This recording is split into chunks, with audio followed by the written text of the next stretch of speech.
നമസ്കാരം. സൂപ്പർ സോക്കറിലേക്ക് ഏവർക്കും ഒരിക്കൽ കൂടി സ്വാഗതം. 3 മത്സരങ്ങൾ ഇന്ന് വിലയിരുത്തും. ആദ്യം നമ്മൾ വിലയിരുത്തുന്നത് ഐവറി കോസ്റ്റും നോർവേയും തമ്മിലുള്ള മത്സരമാണ്. ഇന്നലെ രാത്രി 10:30 മണിക്ക് നടന്ന മത്സരം. തുടർന്ന് വളരെ പ്രധാനപ്പെട്ട ഒരു മത്സരം ഫ്രാൻസിൻ്റെ മത്സരമാണ്. ഫ്രാൻസ് ഇന്നലെ സ്വീഡനുമായി ഏറ്റുമുട്ടി. അതിനുശേഷം ആതിഥേയരായ മെക്സിക്കോ ഇക്വഡോറുമായി മത്സരം. അത് മെക്സിക്കോ സിറ്റിയിലാണ് ആ മത്സരം നടന്നത്. ഈ 3 മത്സരങ്ങളുടെ അവലോകനമാണ്. എന്നോടൊപ്പം ഉള്ളത് അൻസാറാണ്, സ്പോർട്സ് റിപ്പോർട്ടറാണ് കേരള കൗമുദിയുടെ. അതുപോലെ തന്നെ ഇപ്പോൾ ശരിക്കും സ്പോർട്സ് ഫീൽഡിൽ അറിയപ്പെടുന്ന ഒരു ലേഖകൻ കൂടിയാണ് അൻസാർ. സ്വാഗതം അൻസാർ. നമ്മളാദ്യം ഐവറി കോസ്റ്റ് നോർവേ മത്സരം. ഒരുപക്ഷെ എനിക്ക് തോന്നുന്നു ഐവറി കോസ്റ്റ് നോർവേ മത്സരത്തിൽ നോർവേ ആദ്യമേ തന്നെ ആധിപത്യം പുലർത്തുന്ന ഒരു കാഴ്ച. പക്ഷേ തിരിച്ച് ഐവറി കോസ്റ്റ് നന്നായി തിരിച്ചടിക്കുന്ന ഒരു കാഴ്ചയും നമ്മൾ കണ്ടു. ഈ മത്സരം നടന്നത് ഡാലസിലാണ്. ഡാലസ് സ്റ്റേഡിയത്തിൽ നടന്ന ഈ മത്സരം ആദ്യ പകുതി അവസാനിക്കുമ്പോൾ 1 ഗോളിന് മുന്നിട്ട് നിൽക്കുന്നു നോർവേ. ഇന്നലെ നമ്മൾ ആദ്യത്തെ 5 മിനിറ്റിൽ ഒരു 2 ചാൻസെങ്കിലും നോർവേ നഷ്ടപ്പെടുത്തുന്നത് കണ്ടുകൊണ്ടാണ് കളി തുടങ്ങുന്നത്. ഹാലൻഡും അതുപോലെ തന്നെ ന്യൂസയും ഒക്കെയുള്ള ആ ഫോർവേഡ് ലൈൻ വളരെ മികച്ചതായി തോന്നി. പ്രത്യേകിച്ച് ബെർജ് ഇന്നലെ കളം നിറഞ്ഞ് കളിച്ചതുപോലെ ഒരു അനുഭവം. അങ്ങനെ നടന്ന ആ മത്സരത്തിൽ അവസാനം കളി നിർത്തുമ്പോൾ 2-1 നോർവേ മത്സരം സ്വന്തമാക്കുന്നു. പക്ഷേ ചെന്ന് വീഴുന്നത് ഇനി ബ്രസീലിൻ്റെ മുന്നിലാണ്. അതാണ് അവർക്കുള്ള ഒരു ഏറ്റവും വലിയ കടമ്പ കടക്കാനുള്ളത് എന്ന് വേണമെങ്കിൽ പറയാം. ക്വാർട്ടറിൽ ബ്രസീലുമായി അവർക്ക് ഏറ്റുമുട്ടേണ്ടി വരുന്നു. ഈ മത്സരത്തിൽ എന്താണ് ഓർമ്മിക്കാനുള്ളത് അൻസാർ? തീർച്ചയായും ഇതിനകത്ത് ഓർമ്മിക്കാനുള്ളത് ഐവറി കോസ്റ്റിൻ്റെ ഒരു പോരാട്ട വീര്യം നമുക്ക് എടുത്തു പറയേണ്ടതാണ്. കാരണം പ്രത്യേകിച്ച് രണ്ടാം പകുതിയിൽ, ആദ്യ പകുതിയിലും അവസാന മിനിറ്റുകളിൽ. കാരണം മത്സരം തുടക്കത്തിൽ നോർവേ അവരുടെ മുന്നേറ്റം ഒക്കെ നമ്മൾ കണ്ടെങ്കിലും പിന്നീട് ഐവറി കോസ്റ്റുകാർ കളിക്കുന്നതാണ് ഈ രണ്ടാം പകുതി അവസാനിക്കുമ്പോഴേക്ക് നമ്മൾ കാണുന്നത്. പക്ഷേ അതിനിടയ്ക്ക് ഒരു കളിയുടെ ആ ഒരു ഗതിക്ക് നേരെ വിപരീതമായിട്ടാണ് ന്യൂസ പെട്ടെന്നൊരു ഗോൾ നേടുന്നത്. അത് വളരെ മനോഹരമായ ഗോൾ. അത് വളരെ പെട്ടെന്ന് കിട്ടിയൊരു അവസരം അവർ ഗോളാക്കി മാറ്റിയതാണ്. അതിനുശേഷമാണ് രണ്ടാം പകുതിയിൽ ഐവറി കോസ്റ്റുകാർ നല്ല രീതിയിൽ പെർഫോം ചെയ്തു. ആദ്യ പകുതിയിൽ നമ്മുടെ എർലിംഗ് ഹാലാൻഡിനെയാണ് കൂടുതലും നോർവേക്കാർ ശ്രദ്ധിച്ചതെങ്കിൽ ഐവറി കോസ്റ്റുകാരും അദ്ദേഹത്തെ നന്നായിട്ട് ശ്രദ്ധിച്ചു. അതുകൊണ്ട് അദ്ദേഹത്തിന് പന്ത് കിട്ടാതെ അവർ നോക്കി. ഒരു 4-5 അതെ, ഹാലാൻഡ് ആദ്യത്തെ പകുതിയിൽ വളരെ സ്ലോ ആയിരുന്നു. അദ്ദേഹത്തിലേക്ക് പന്ത് എത്താതെ ഐവറി കോസ്റ്റുകാരുടെ ഡിഫൻസ് ലൈൻ വളരെ കൃത്യമായിരുന്നു. അദ്ദേഹത്തിന് ബോക്സിനുള്ളിൽ, സാധാരണഗതിയിൽ അദ്ദേഹത്തിന് ബോക്സിന് പുറത്തു നിന്ന് പന്ത് കിട്ടിയാൽ പോലും അദ്ദേഹം വെട്ടിത്തിരിഞ്ഞുകൊണ്ട് ഗോളുകൾ അടിക്കുന്ന ഒരു പ്രകൃതക്കാരനാണ്. അദ്ദേഹത്തിന് അതിനുള്ള കഴിവുണ്ട്.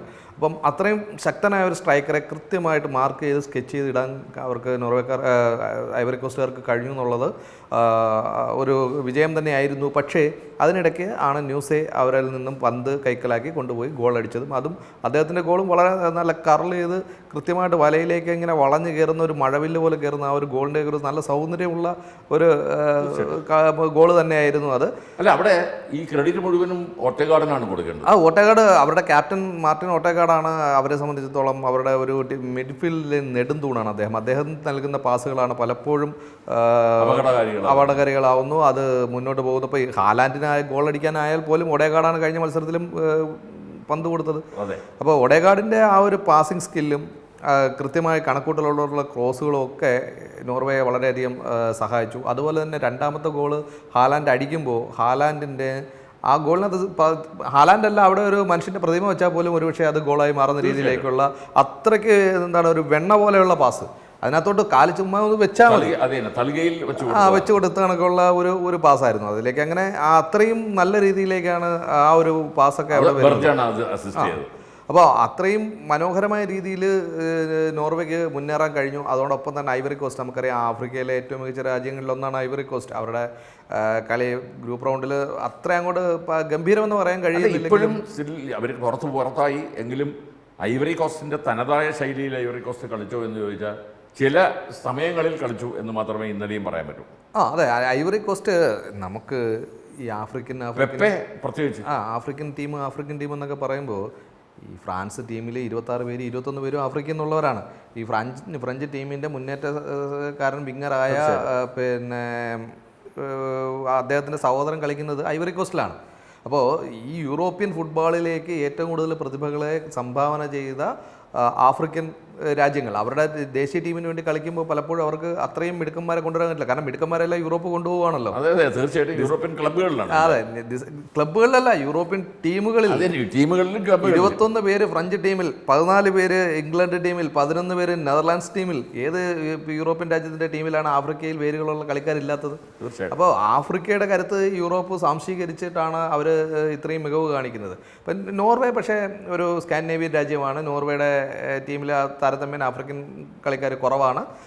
എങ്കിൽ പോലും അവരുടെ നല്ല കരുത്തരായ കളിക്കാരാണ്. പഴയ വൈക്കിങ്ങുകളാണ്, കടൽ കൊള്ളക്കാരുടെ പാരമ്പര്യം പേർന്നവരാണ്. അതുകൊണ്ടാണ് അവരിപ്പോഴും കളി നടക്കുമ്പോഴത്തേക്കും മറ്റേ തുഴയുന്നത്. അതെ, മത്സരത്തിന് അവരുടെ ഗോളാഘോഷം എന്ന് പറയുന്നത് ഗ്രൗണ്ടിൽ കുത്തിയിരുന്ന് തുഴയുന്നതാണ്. പക്ഷേ ഇന്നലെ കുറച്ച് നേരം അവർ തുഴഞ്ഞു എന്നുള്ളത് യാഥാർത്ഥ്യമാണ് കളിക്ക് യഥാർത്ഥത്തിൽ. കാരണം ഫസ്റ്റ് ഹാഫിൽ ആദ്യത്തെ ഒരു കുറച്ച് മുഹൂർത്തങ്ങൾക്ക് ശേഷം, അല്ല, ആദ്യത്തെ 5 മിനിറ്റ് വളരെ ചടുലമായ നീക്കങ്ങൾ. ആദ്യത്തെ 5 മിനിറ്റിന് ശേഷം കൃത്യമായിട്ട് ഹാലാൻഡിനെ അവിടെ പൂട്ടിയിട്ടപ്പോഴേക്ക് പിന്നീട് എന്ത് ചെയ്യണമെന്ന് അറിയാതെ കുറച്ച് നേരം അവർ തുഴയുകയാണ്. ഓട്ടേക്കാടും ബെർജും കൂടെ മിഡ്ഫീൽഡിലായി. അതെ, നിയന്ത്രണം. അത് അങ്ങോട്ടും ഇങ്ങോട്ടും ഒരു തുഴയുന്ന പോലെ മുമ്പോട്ടും പുറകോട്ടും തുഴയിട്ട് അനക്കുന്ന പോലുള്ള ഒരു ചലനമായിട്ടാണ് എനിക്ക് തോന്നിയത്. പക്ഷേ ആ സമയത്തായിരുന്നു ഐവറി കോസ്റ്റ് പ്രത്യാക്രമണങ്ങൾ നടത്തിയത്. പക്ഷേ അവരുടെ പ്രത്യാക്രമണങ്ങൾ ഗോളായില്ല എന്നുള്ളതാണ് സങ്കടകരം. ബഫീനയുടെ 2-3 സേവുകളും തീർച്ചയായും നല്ല സേവുകളും ഉണ്ടായിരുന്നു. അതുകൂടി ആയപ്പോഴാണ് ഐവറി കോസ്റ്റ് ശരിക്കും കളി അവസാനിക്കുമ്പോൾ മത്സരം ഫുട്ബോളിനെ സംബന്ധിച്ചിടത്തോളം ഏറ്റവും നിർണായകമായ കാര്യം ഗോൾ അടിക്കുക എന്നുള്ളതാണ്. ഏറ്റവും നന്നായിട്ട് കളിക്കുകയും പാസ് ചെയ്യുകയും ക്രോസ് ചെയ്യുകയും ഒക്കെ ചെയ്തിട്ട് അവസാനം ബോക്സിന് പുറത്തേക്ക് പന്തടിച്ച് കളഞ്ഞിട്ട് എന്താണ് കാര്യം? അതാണ് പറ്റിയത്. അല്ലെങ്കിൽ ഗോളിയുടെ മുമ്പിൽ അവസാനിച്ചാൽ എന്താണ് കാര്യം? അങ്ങനെ ഐവറി കോസ്റ്റ് മത്സരത്തിൽ നിന്ന് പുറത്താകുന്നു. ലോകകപ്പിൽ നിന്ന് പുറത്താകുന്നു. ലോകകപ്പിൽ നിന്ന് 2026 ലോകകപ്പിനോട് ടാറ്റ പറഞ്ഞു. നോർവേ ചെന്ന് ബ്രസീലിനെ മീറ്റ് ചെയ്യാനായിട്ട് തയ്യാറായി നിൽക്കുന്നു. അതെ, ഹാലാൻഡും നെയ്മറും കൂടെ കളിക്കട്ടെ. നെയ്മർ കളിക്കുമെങ്കിൽ ഹാലൻഡ് നെയ്മറിന്റെ കളിയാണ്. അതെ, അവർ തമ്മിൽ കളിക്കട്ടെ. അല്ലെങ്കിൽ വിനീഷ്യസ് ജൂനിയർ ഹാലൻഡ്, അവരെ ഒഡേഗാർഡും വിനീഷ്യസും തമ്മിൽ കളിക്കട്ടെ. രണ്ടാമത്തെ മത്സരം എനിക്കൊന്ന് ലോകകപ്പിൽ, ഒരുപക്ഷെ ഈ ലോകകപ്പിൽ അവസാന 4-ൽ എത്താൻ ഏറ്റവും യോഗ്യരെന്ന് വിലയിരുത്തുന്ന ഒരു ടീമുകളിലൊന്നാണ് ഫ്രാൻസ്. അവസാനം 2-ലെന്ന് പറഞ്ഞാൽ 2-ലെന്നാൽ വേണമെങ്കിൽ പറയാം. പക്ഷേ ഈ എന്താണ് ഇപ്പോൾ എല്ലാത്തിനും ചാൻസ് ഉള്ളതാണ് പ്രവചനത്തിന്. അപ്പം നമ്മൾ കയ്യിൽ നിന്ന് ഒരു പ്രവചനം കൊണ്ടുപോകട്ടെ. അല്ല, ഈ ലോകകപ്പിൽ ആദ്യത്തെ ഒരു പ്രധാനപ്പെട്ട പ്രവചനം വന്നത് ഒരു ജർമ്മൻ മാത്തമാറ്റീഷ്യനാണ്. അദ്ദേഹം കഴിഞ്ഞ 3 ലോകകപ്പുകളിലെ ഫൈനലിസ്റ്റുകളെ കൃത്യമായിട്ട് പ്രവചിച്ച ആളാണ്. അദ്ദേഹത്തിന്റെ ഇത്തവണത്തെ പ്രവചനം ഹോളണ്ട് കപ്പ് ഉയർത്തും, ഫൈനലിൽ പോർച്ചുഗീസിനെ തോൽപ്പിക്കുമെന്നാണ്. ഹോളണ്ട് എന്തായാലും പുറത്തായിട്ടുണ്ട്. ഇനി പോർച്ചുഗലിന്റെ കാര്യം ദൈവത്തിനറിയാം.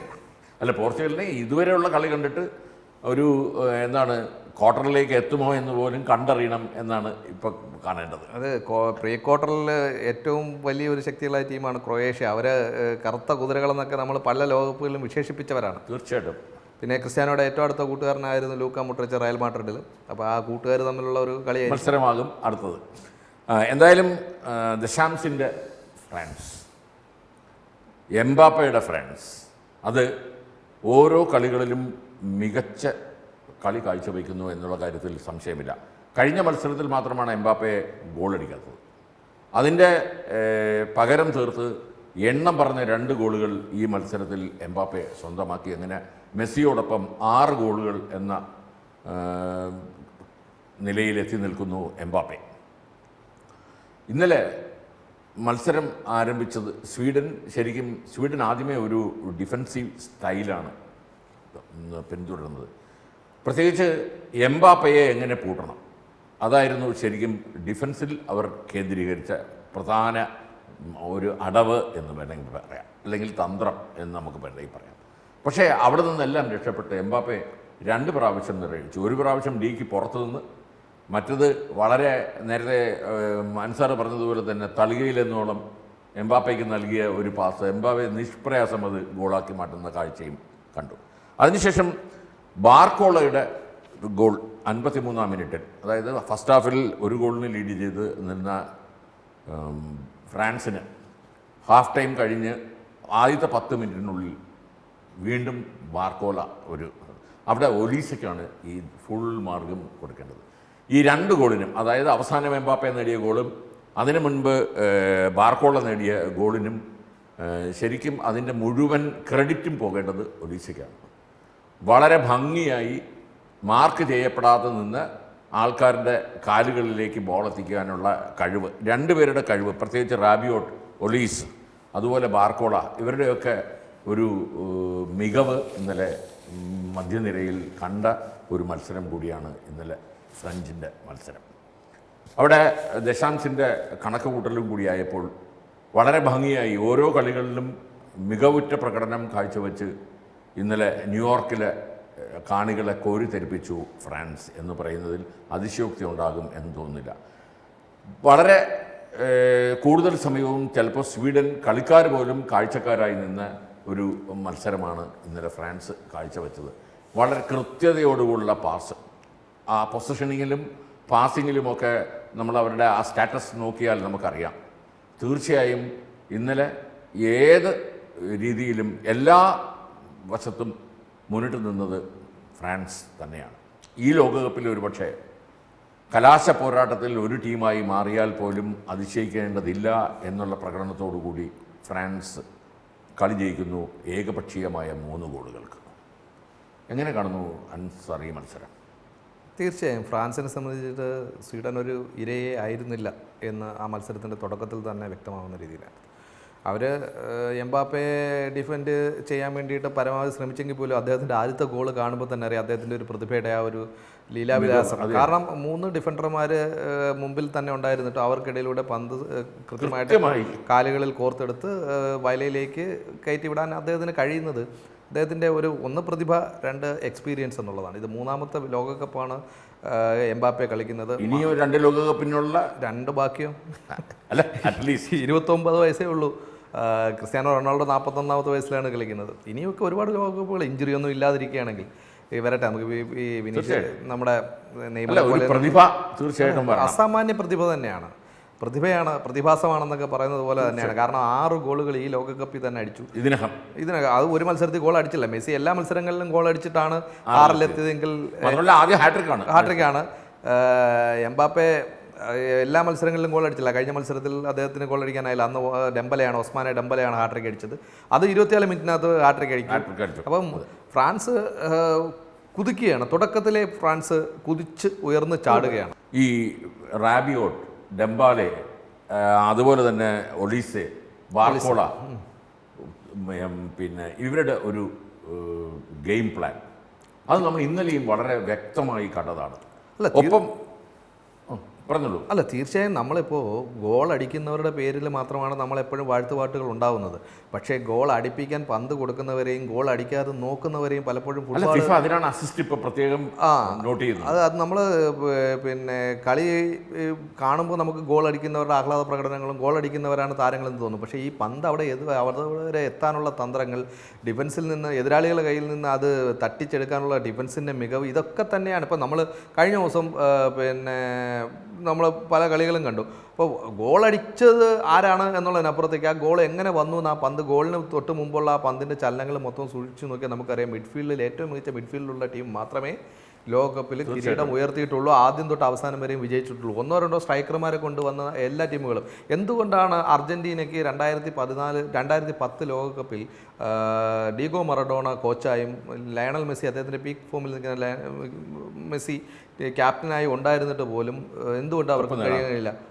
കാരണം അവർക്ക് അന്ന് നല്ല മിഡ്ഫീൽഡർ അല്ലെങ്കിൽ മിഡ്ഫീൽഡിൽ നിന്ന് എങ്ങനെ ഗോൾ അടിപ്പിക്കാമെന്നുള്ള കളി മെനയുവാനുള്ള ആ ഒരു നല്ല കളിക്കാരില്ലായിരുന്നു. 2014 വന്നപ്പോഴത്തേക്കും സ്വാഭാവികമായിട്ടും ഡി മരിയെ പോലുള്ള ഒരു മിഡ്ഫീൽഡറോ ഒരു വിങ്ങറോ ഒക്കെ അതിനകത്ത് വരുന്നുണ്ട്. അത് അവരുടെ കളി കുറച്ചുകൂടി മെച്ചപ്പെടുത്തി. 2018 വന്നപ്പോഴത്തേക്ക് സ്വാഭാവികമായിട്ട് അവർക്ക് ആ ഒരു മികവ് പുറത്തെടുക്കാനായില്ല, പുറത്തു വേണ്ടി വന്നു.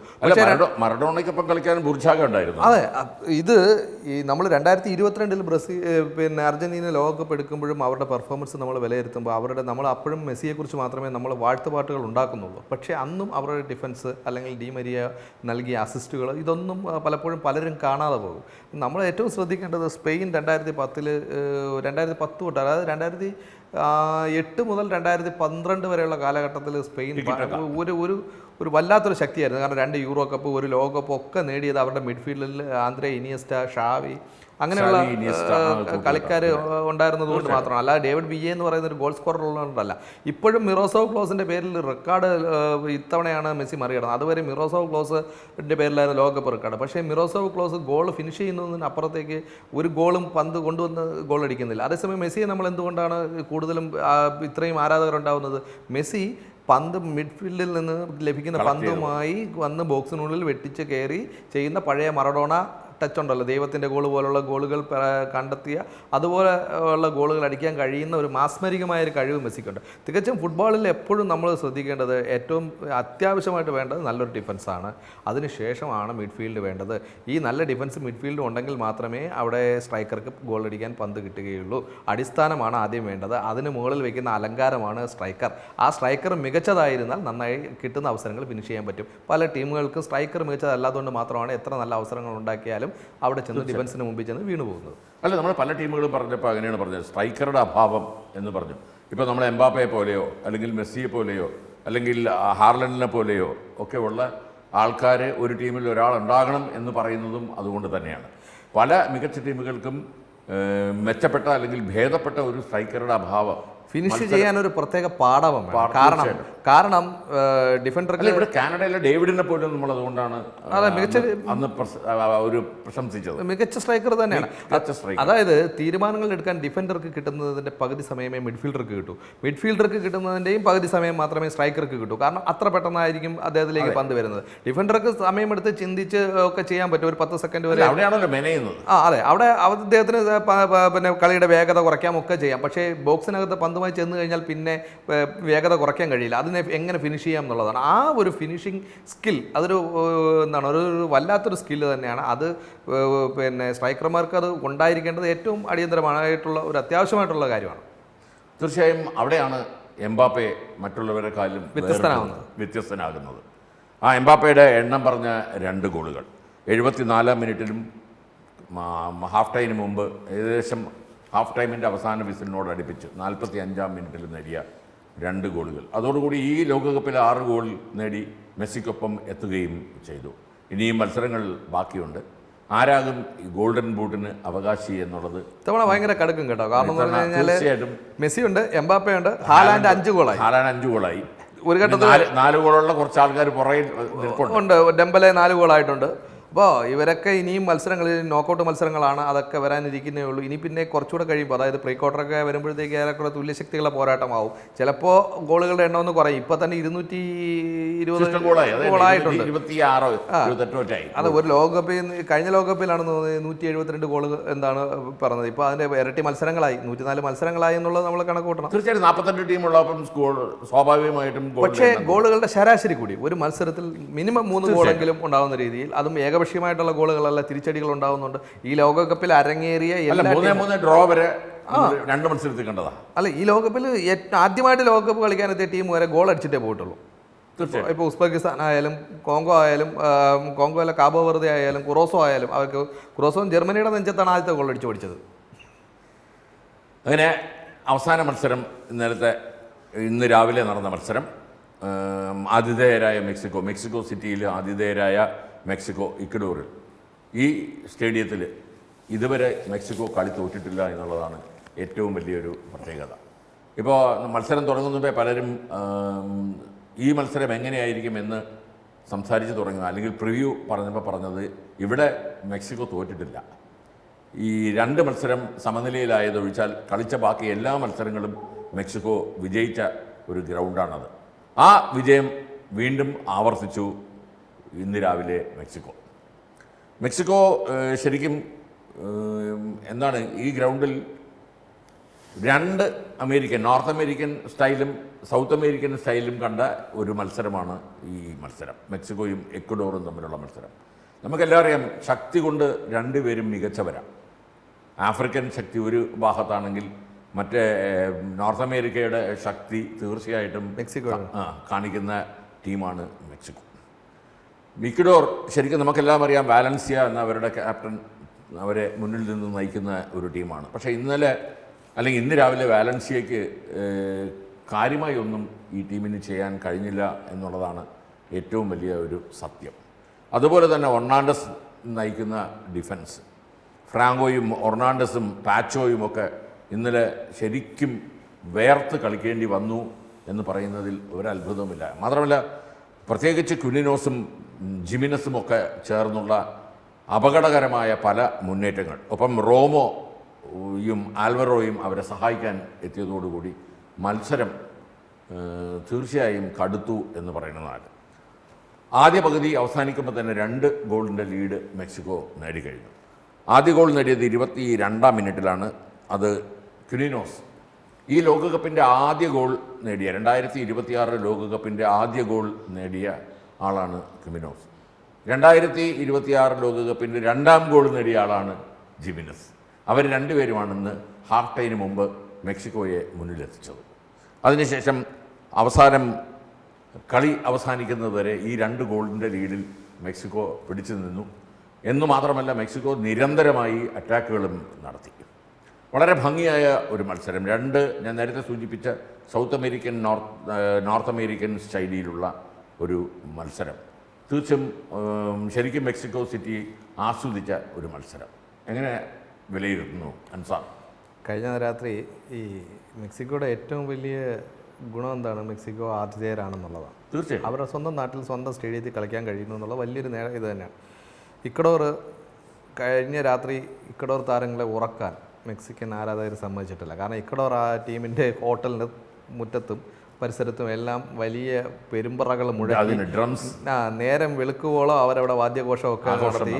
ആഘോഷം നടത്തിയത് എന്തിനാണ്? അവരെ ഉറക്കം കളയണം, അവരെ അത്രയ്ക്ക് ക്ഷീണിപ്പിക്കണം എന്നുള്ള. അപ്പോൾ അത്തരത്തിലുള്ള തന്ത്രങ്ങൾ വരെ, കളിക്കളത്തിന് പുറത്തുള്ള തന്ത്രങ്ങൾ വരെ ആതിഥേയരെന്ന നിലയ്ക്ക് എത്രത്തോളം മുതലെടുക്കാൻ കഴിയുമോ അതെല്ലാം മുതലെടുത്ത് തിണ്ണമെടുക്കുന്ന, നമ്മൾ പച്ച മലയാളത്തിൽ പറയുന്ന തിണ്ണമെടുക്കുക കണ്ട് തന്നെയാണ് മെക്സിക്കോ വരുന്നത്. അത് ഒരു ടീമിനെ സംബന്ധിച്ചിടത്തോളം ഇപ്പം കാനഡയും ഇതിൻ്റെ ആതിഥേയരാണ്. പക്ഷേ കാനഡയ്ക്ക് അവർക്ക് നോക്കൗട്ട് മത്സരം കളിക്കേണ്ടി വന്നത് അവരുടെ രാജ്യത്തല്ല, അമേരിക്കയിലാണ്.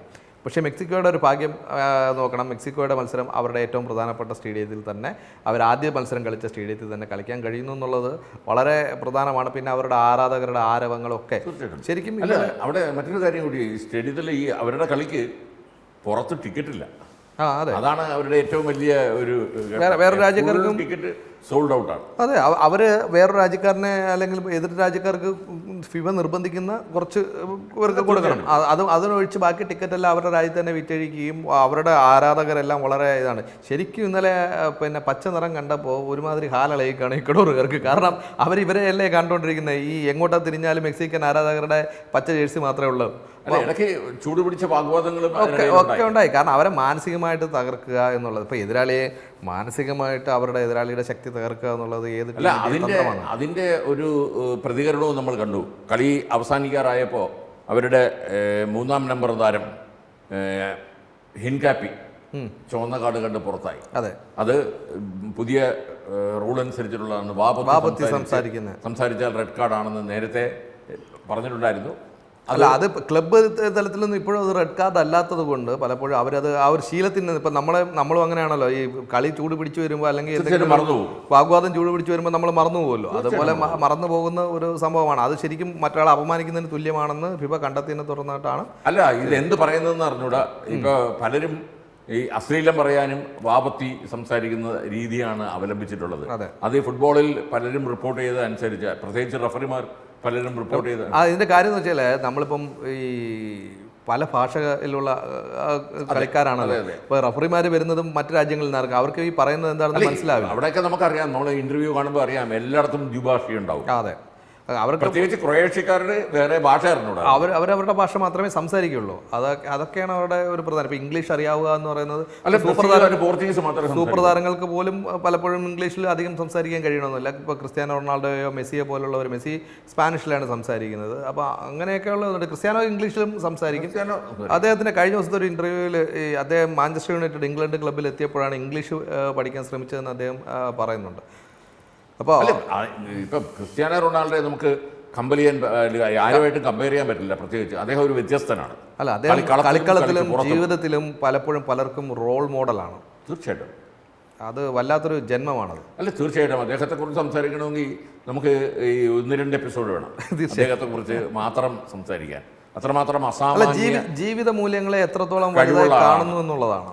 കളിക്കളത്തിൽ പണത്തിനും പ്രശസ്തിക്കും പിറവെ വേണമെങ്കിൽ പോകാം, പക്ഷേ അതിനപ്പുറം പോവാതെ പിന്നെ ദുശീലങ്ങളില്ലാത്ത, ശരീരത്തിലൊരു ടാറ്റു പോലും ചെയ്യാത്ത, അത് രക്തദാനത്തിന് തടസ്സമാകുമെന്ന് കണ്ട് അത് ചെയ്യാത്ത ഒരു ദരിദ്ര ബാല്യത്തിൽ നിന്നും വന്ന് ജീവിതത്തിൻ്റെ അങ്ങേയറ്റത്ത് ഇന്നിപ്പോൾ അദ്ദേഹത്തിന് പുറകോട്ട് തിരിഞ്ഞു നോക്കുന്ന ഇന്നിപ്പോൾ അദ്ദേഹത്തിന് അപ്പുറത്തേക്ക് പണക്കാരൻ ലോകത്ത് വേറെ ഒരു കായിക താരമൊക്കെ ഒന്നും ഉണ്ടാവണമെന്നില്ല. അതും ബിസിനസ് ചെയ്തോ അങ്ങനെയൊന്നും വന്നതല്ല. കൃത്യമായിട്ട് സ്വന്തം കാലുകൊണ്ട് അധ്വാനിച്ച് നേടിയതും ആ കാലുകളെ അല്ലെങ്കിൽ ആ ശരീരത്തെ ഏറ്റവും ബഹുമതിക്കുകയും ചെയ്യുന്ന ഒരു കളിക്കാരൻ എന്ന നിലയ്ക്ക് എന്തായാലും മഹാന്റെ പോർച്ചുഗലിന്റെ കളി വരുന്നുണ്ട്. നമുക്ക് ആ സമയം അദ്ദേഹത്തെ കുറച്ചുകൂടി വിലയിരുത്താം. അങ്ങനെ റൗണ്ട് ഓഫ് 32 അവസാന ഘട്ടത്തിലേക്ക് എത്തുന്നു. അതിൽ നിന്ന് 16 ടീമുകൾ, പകുതി ടീമുകൾ പുറത്തു പോകും. 16 ടീമുകളുടെ പ്രകടനവുമായി വീണ്ടും വരും. നാളെ കഴിഞ്ഞ അടുത്ത ഒരു ദിവസം കൂടി ഈ റൗണ്ട് ഓഫ് 32 ഉണ്ട്. നാളത്തെ മത്സരങ്ങളുടെ വിശകലനവുമായി വീണ്ടും കാണാം. വളരെയധികം നന്ദി അൻസാർ. Thank you. നന്ദി, നമസ്കാരം.